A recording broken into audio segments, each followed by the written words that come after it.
안녕하십니까. 매일신문 뉴스 김민정입니다. 첫 소식입니다.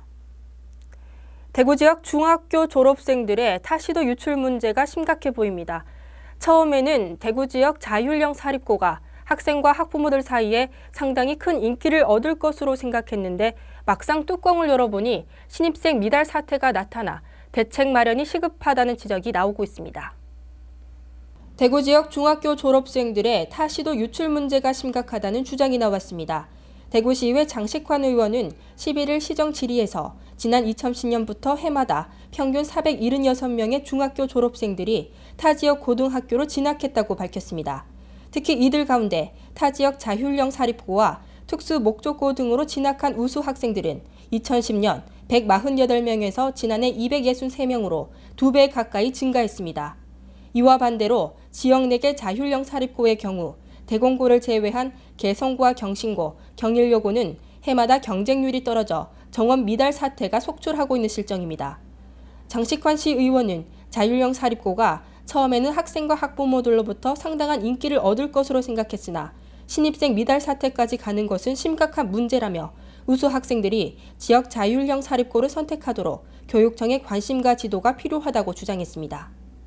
매일신문사와 경북 영주시가 공동 주최하는 제11회 영주 소백산 마라톤 대회가 다음 달 7일 열립니다. 제11회 영주 소백산 마라톤 대회가 4월 7일 영주시민운동장에서 개최됩니다. 올해로 11주년을 맞이하는 영주 소백산 마라톤 대회는 대한육상경기연맹으로부터 코스 공인 인증을 받아 전국 마라톤 동호인들로부터 최고의 코스라는 호평을 받고 있습니다. 특히 가족과 연인, 직장 단체가 함께 달릴 수 있어 해를 거듭할수록 참가 인원이 늘어나고 있는 추세로 지난 10회 대회에는 7천여 명의 마라톤 마니아들과 가족들이 참여해 국내 최정상급 마라톤 대회로 성장했습니다. 특히 이날 마라톤 대회에서는 새봄을 맞이하는 푸른 음악회 등 11주년 기념 행사를 비롯한 다양한 볼거리와 즐길거리도 마련됩니다.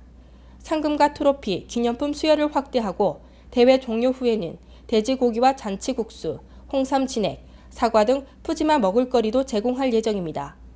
또 서울과 부산, 대구 등의 참가자들을 위해 셔틀버스를 운행하고 선비촌과 선비문화수련원 무료 숙박체험 프로그램도 운영할 계획입니다. 경상북도 영주시의 대표 농산물인 영주사과 매출액이 200억 원을 돌파했습니다.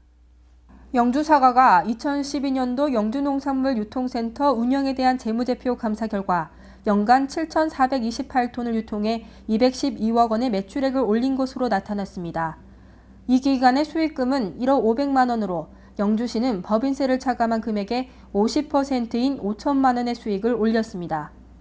영주시의 전년도 사과 생산량은 5만 5천여 톤으로 영주농산물유통센터 생산량의 13% 이상을 유통하고 있습니다. 또한 선비순결과 아이러브 영주사과라는 브랜드로 도시 소비자들에게 영주사과 인지도를 높이는 데 크게 기여하고 있습니다. 특히 대형 유통점 입점과 지속적인 홈쇼핑 판매 등으로 브랜드 파워를 키워 지난 2009년 흑자를 기록한 이후 매년 성장하고 있으며 재배농가의 소득 증대와 함께 고품질 영주사과 유통의 중심적인 역할을 해오고 있습니다. 지난 5일 경북 구미에서 발생한 염소가스 누출 사고와 관련해 근로자와 주민의 진료비를 회사 측이 부담하기로 했습니다. 구미 염소 누출 사고와 관련해 진료비를 회사 측이 부담하기로 했습니다. 구미케미칼 측은 우리 회사에서 사고가 난 만큼 보험료로 주민 진료비를 부담하고 부족한 금액은 자체적으로 충당할 계획이라고 밝혔습니다. 사고 이후 병원에서 진료받은 주민이나 근로자는 구미케미칼 직원 서모 씨를 포함해 모두 220여 명에 이릅니다. 한 명당 진료비는 4만 원으로 총 800여만 원입니다. 구미시 박세범 과학경제과장은 이 사고는 특별재난지역으로 선포된 불산 누출 사고 때와 성격이 다르다며 사고 가해자 측이 진료비를 부담하는 것이 타당하다고 설명했습니다. 최근 경북도 내에서 연이어 발생한 산불과 관련해 김강용 경북도지사가 산불 방지 예방 대응 시스템을 구축하겠다고 밝혔습니다. 김강용 경북도지사는 11일 도청에서 기자회견을 열고 산불 방지 예방과 대응 시스템을 갖추겠다고 밝혔습니다. 김 도지사는 읍명동장은 매일 오지마을 등 취약지를 방문해 순찰을 강화하고 전 공무원은 산불계도 담당 구역을 지정해 휴일 비상근무를 하도록 하겠다며 산림과 인접한 논 밭두렁의 인화물질을 3월 중순 이전까지 제거하겠다고 강조했습니다. 또 산불이 발생하면 시장 군수를 중심으로 현장을 지휘하고 초기 진화 시스템을 구축하겠다며 유관기관과 협력 체계를 구축해 산불 헬기 조기 출동을 지원하겠다고 말했습니다. 김 도지사는 입산 통제 구역이나 폐쇄된 등산로를 출입하지 말고 산림 안에서 불씨를 다루지 않아야 하며 산림과 가까운 곳에서는 논밭두렁이나 쓰레기를 태우는 것을 삼가해달라고 당부했습니다. 오늘 비 소식이 있겠습니다. 오후 늦게부터 차츰 흐려져 전국적으로 비가 내리겠습니다. 대구 경북 낮 최고 기온은 19도에서 20도입니다. 이상으로 3월 12일 매일신문 뉴스를 마치겠습니다. 시청해주신 여러분 감사합니다.